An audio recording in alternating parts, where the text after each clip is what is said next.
விருத்தாசலத்தில் car மீது tourist bus மோதி விபத்து. பெண் பலி.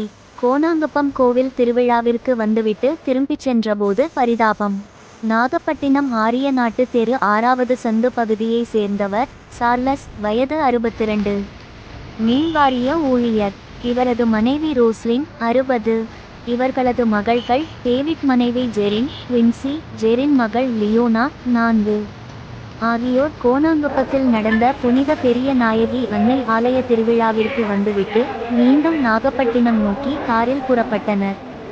இந்த காரினை நாகப்பட்டினம் மாவட்டம் அப்துல் மஜீத் மகன் ஷேக் பரிவு என்பவர் ஓட்டி வந்தார். இந்த கார் கடலூர் மாவட்டம் விருத்தாசலம் வயலூர் அருகே வந்து கொண்டிருந்தபோது வயலூர் மேம்பாலத்தில் கேரளாவில் இருந்து ஐயப்ப பக்தர்களை ஏற்றிக்கொண்டு ஆந்திரா நோக்கி சென்ற டூரிஸ்ட் பஸ் திடீரென மோதியது. இந்த விபத்தில் காரில் வந்த சார்லஸ், அவரது மனைவி ரோஸ்லின் உள்ளிட்ட 6 பேரும் படுகாயம் அடைந்தனர். இதனால் அப்பகுதியில் கடும் போக்குவரத்து பாதிக்கப்பட்டது. உடன் தகவல் கிடைத்து விரைந்து சென்ற 108 ஆம்புலன்ஸ் விரைந்து சென்ற காரில் காயமடைந்தவர்களை மீட்டு விருத்தாசலம் அரசு மருத்துவமனைக்கு கொண்டு வந்தனர். இதில் சார்லஸ் மனைவி ரோஸ்லின் சம்பவ இடத்திலேயே பரிதாபமாக இறந்தார். உடன் விரைந்து சென்ற விருதாச்சலம் போலீசார் போக்குவரத்தை சரி செய்து விபத்துக்குள்ளான வாகனங்களை அப்புறப்படுத்தி போக்குவரத்தை சரி செய்தனர்.